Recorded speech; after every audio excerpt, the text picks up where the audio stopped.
al-ashirati minan nubuwati ittafaqa khamsun min asyra fi Quraisyin fanaqaldu sahifata. Pada tahun yang ke-10 dari kenabian ini, orang-orang Quraisy yang berjumlah 5 orang ini pada sepakat nyuwat merobek perjanjian yang pernah disepakati yang ada di Ka'bah.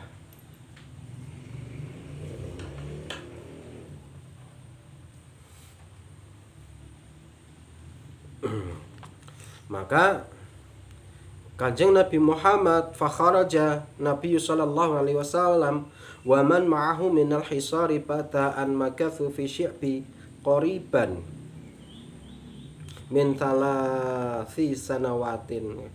Setelah kejadian tersebut, Kanjeng Nabi Muhammad beserta para pengikutnya yang terkepung itu keluar dari tanah Syi'bi, tanah Syi'ib. Mereka di sana selama 3 tahun. La yasilu ilaihim syai'un minat ta'ami illa khufyatan hatta akalu waraqas syajari. Selama waktu itu pula tidak ada distribusi makanan, ora ono kiriman. Wong dikepung nangon perengan. Syi'ib itu tanah perengan. Hatta akalu waraqas syajari. Mereka dahar makan dengan daun. Kaya ngopo? Fafa kamu diasingkan selama 3 tahun tanpa ada bekal. Nek diasingkan nanggon daerah kene isih kepenak. Bosen kluban sawah, isih ana godhong liyane. Tapi nek Fafa kamu diasingkan di endi ya? Padang rumput ngono ya. Anane iki rumput tok. Selama 3 tahun. Gak kaya ngopo, Fa? Sampeyan wis kering 3 tahun makan suket terus. Bali-bali radian sego malah sampean. Gitu. Betapa subhanallah perjuangan beliau. Wa kana rasulu qad akhbara anal arda qad akalati sahifah falamma nazalat ha quraisyun limuziquha wajaduha kama akhbara. Nah, sedikit cerita. Itu dulu awal-awal permulaan Islam seperti itu. Tapi Islam yang terlama itu adalah pada saat pemimpinan dinasti Umayyah yang ada di Turki. Nah, selama ratusan tahun berkembang, negara Turki itu memakai syariat Islam. Wong wadon wajib jilbab, ora ono diskotik, ora ono minuman keras, ora wis pokoke suasanane seperti itu, syariat banget. Maer matuk. Wong nyolong ya dipotong kalau sudah mencapai nisab.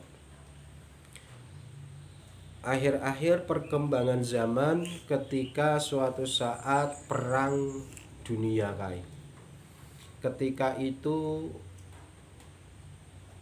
ada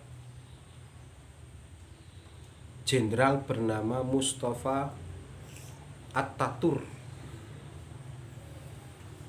diamanai oleh sang khalifah untuk memimpin perjuangan rakyat Turki supaya terbebas dari perbudakan, dari penjajahan. Nah, inilah rumangsane ya memang sang jenderal tersebut berhasil memerdekakan atau berhasil mengusir orang-orang dari wilayah Turki. Turki akhirnya orang jadi negara jajahan. Tapi disinilah subhanallah dia dikuasai oleh nafsu. Akhirnya menghimpun kekuatan menggulingkan khalifah. Nah, khalifah kui mau akhirnya terusir dari negara Turki. Kalau ndak salah beliau meninggalnya nek ranang Itali nang ndi ngono kelalen Pak Jotin. Di sini kerusakan itu timbul. Mulane pembuat kerusakan yang ada di muka bumi itu adalah manusia. Nang kene iki lho ceritane. Ketika penguasa itu seorang yang dolim. Ketika penguasa atau pemimpin sebuah negara itu merupakan orang sing rusak. Apa? Turki yang semula negarane itu berdasarkan asas Islam diubah. Boleh melepas jilbab. Sehingga sang jenderal itu Mustafa Atatürk itu memproklamirkan diri sebagai presiden. Jilbab dilepas, adanya perjudian. Ki fahame wis melu faham wong Nasrani Yahudi. Jadi bentuk negara itu wis diubah ben supaya nih negara itu bisa berkembang pesat ngono jarine.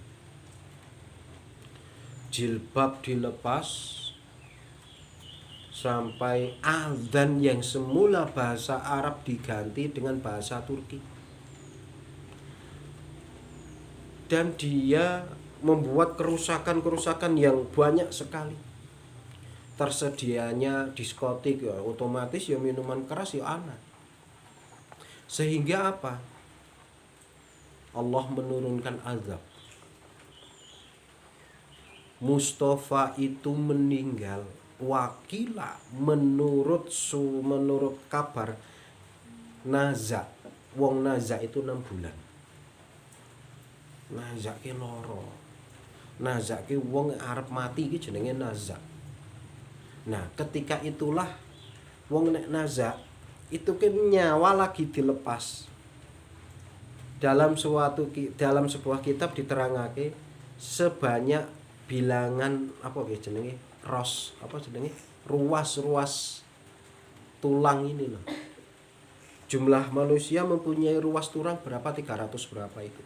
Nah, itulah